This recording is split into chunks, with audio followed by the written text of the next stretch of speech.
In terms of HNB, the vision is to be that benchmark, to be that beacon, to be that exemplary corporate citizen in Sri Lanka, to be the best employee bank, to be the best digital bank, to be the best client service bank.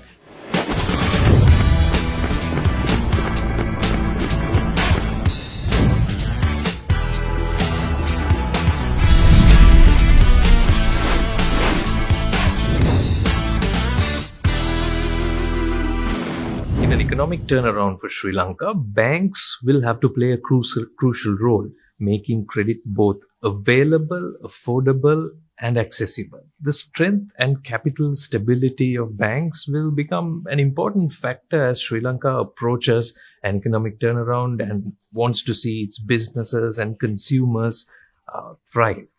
To discuss the environment and also discuss how HNB is approaching this, we have with us here Mr. Jonathan Alice, who's the Chief Executive and Managing Director of HNB. Welcome to Echelon, Mr. Alice. Thank you for having me. The green shoots of economic turnaround are now visible in Sri Lanka. What do you think the forces that shape banking in this turnaround will be? For us, I think at the outset, it will be important to know what would happen with the ISB discussions.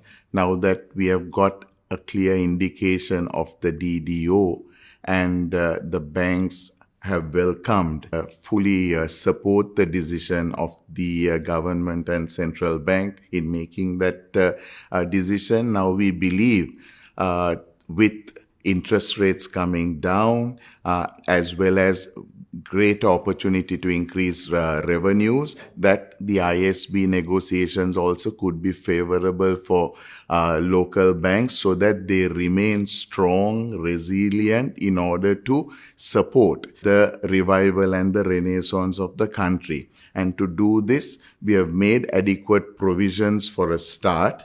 And all banks, including HNB, are steady and ready to go in terms of supporting, both in terms of our customers and the various sectors which have actually been under a lot of stress post Easter Sunday, the COVID debacle, and we need to help them revive because they're going to play a key role in the development and, Sri Lanka getting back on their feet. So as you correctly said, we need to, for a start, make sure that we are adequately capitalized and that we have adequate liquidity. Both in terms of to support the balance sheet growth that might take place, as well as that we have the funds in place in order to disburse when our customers are in need. And for this, the banks must really make sure that all their governance, their compliance, and their risk frameworks are in place, well tested, to make sure that things can still change in the future.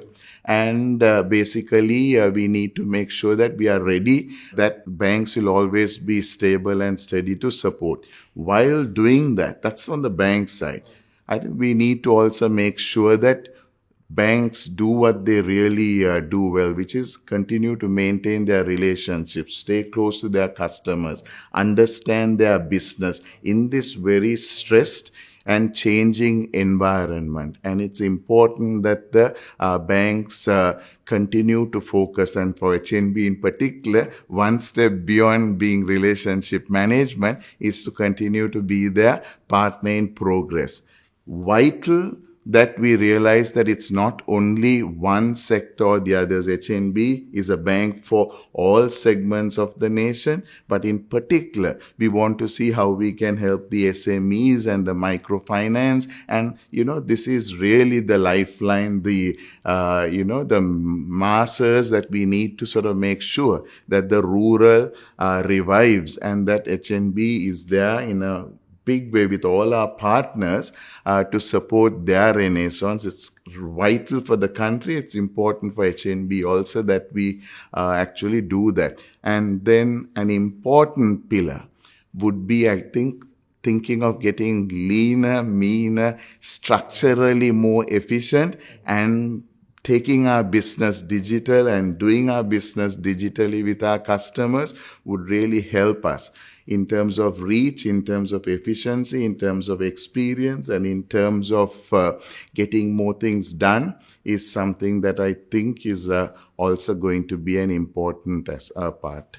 As CEO, I mean, you must be having several important things that you need to get right at this point. Making sure the bank is liquid, adequately capitalized so that you can grow your book in any direction that you choose to do so.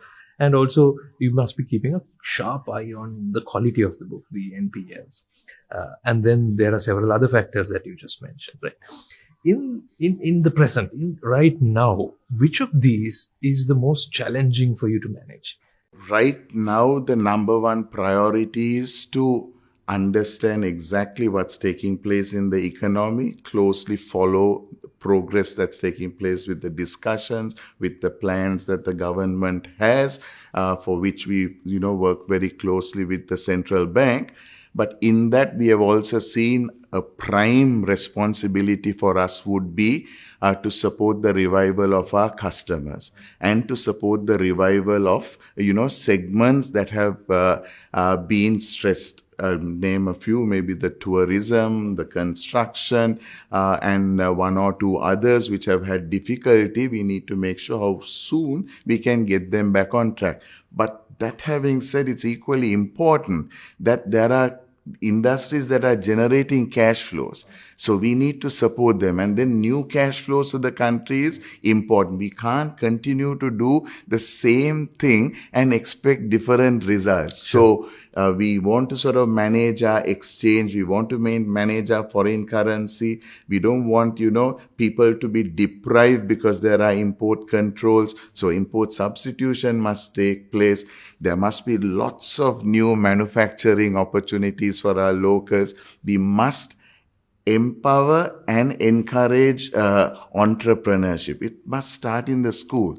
There must be curriculum changes to bring entrepreneurship even into O levels, not to A levels, and not just at degree level. It's too late. And we want people to actually grow up thinking that they're going into businesses to be productive and, increase the GDP of the country, and not just to go and work in banks and other corporate offices only. Right, and that's what Sri Lanka needs. So we need to actually support that aspect as well. But supporting now to do that, we actually need to make sure that we are adequately capitalized, like I said earlier, and that we have the liquidity. We manage our balance sheet. So right now there is probably a bit of a surplus in terms of, the excess liquidity has been parked in bills and bonds and stuff. As the lending opportunities grows, they will be divested and then moved into the appropriate segments that need to move the needle in terms of reviving the economy. So I would say basically, reviving the economy, supporting debt restructuring and rescheduling our customers, giving them an opportunity to, let's say, come through. And then along with that, we need to focus on, relationship management, client experience, digitalization of our businesses. But to do all of this, thing that is paramount in my mind is to develop our people. Our people need to be different from what they were 5 years and 10 years back, because the situation is fast changing and we need to adapt, and we need, our Hatna family to be there to make the change and then be future ready to address all these interesting challenges that lie ahead of us. HNB is a bank with a long legacy in Sri Lanka. It's been a pivotal player in financing businesses for many decades, and it's been a very large bank for a long time. When you look at this legacy, how do you make it more relevant for the future that you think is before us, is going to happen? How do you make HNB, what must change, or what is your vision for that new bank? So it's good for me to start from at the absolute top. Uh-huh. I mean, in terms of HNB, the vision is to be that benchmark, to be that beacon, to be that exemplary corporate citizen in Sri Lanka. Now, to do that, there needs to be 3-4 important USPs, like to be the best employee bank, to be the best digital bank, to be the best client service bank. But that on a bedrock of resilience and stability. So our strategy house is about the bedrock or the foundation is on sustainability. And then you have your business growth, productivity, client experience, and technology pillars, which actually then achieves, let's say, the roof of being the absolute best version of yourself in digital client experience, having the best people, and then being that apex. In terms of, you would say, is it profitability only? I would say no. Being the most value adding to all our stakeholders is probably what we want to be. Now, in that regard, from the legacy, what do we need to do is to actually make these changes. And we have actually done that over the last 10 years or so. We have been sort of completely fearless, and we have braved some of the obstacles, some of those resistances that we would have faced, and we have been on a roll in terms of the change management programs that we have got into. Just to probably start from a decade back, is first thing when this team took over was we created this project implementation and change management team. Just went rampant on multiple changes in terms of processes, systems, and the people orientations that we need to sort of bring in. That led us to sort of giving us greater confidence to move into, an Everest transformation project. And that department then evolved into a business transformation unit, had the courage to 3-4 years later, when the job was done, to then disband and then integrate change and transformation as part of business as usual. So now change, you don't need separate department, separate project team. It happens on a day-to-day basis in the departments, in the various retail banking, wholesale banking, and support services department. In addition, just to make sure that we continue to be relevant to today's, we not only have cross-functional teams that run the bank, so we've got about 5 teams there, but we also have 5 teams that are constantly looking at change the bank. So there are different teams focused on making sure that it happens. So from the legacy of people knowing that this 135-year bank is stable, rock solid, has been, supporting the masses in banking, now using this model, we look to really specialize and take technology and a different version of relationship banking into managing our wholesale customers, our retail customers, supported by very, very good systems, processes, and people, and a good backend, which is backend of people and a backend of processes and structures and systems that would enable it. Change is always difficult. And you talked about 2 aspects that you need to change. You talked about the processes, but you also talked about people. People are particularly challenging to change. How did you approach this transformation over the last 10 years, you said, that has resulted in the tangible changes that you're seeing now? The starting point is change is always difficult and it's resisted. But if you're able to demonstrate that there is a great need, so one, the world is moving at a rapid pace. They can see the peers moving, which worries them a lot, Sure. right? Then they see the demands coming from the customers. X has it, Y has it, why not HNB, So the pressure comes straight away to them itself. Complementing that pressure that comes in, they themselves want to get better, and if you have a forum where they are able to give suggestions, and rather than saying this is Jonathan telling you need to do, you need to change. They see the need, and there is a think tank. There are, opportunities for them to make suggestions. And when you communicate the changes you do, you actually say that this is as a result of the requests that have actually been coming from them. Make them an integral part of the decision making relating to that change, not just recipients and being bulldozed with the change that somebody right at the top or somewhere else is trying to push on them.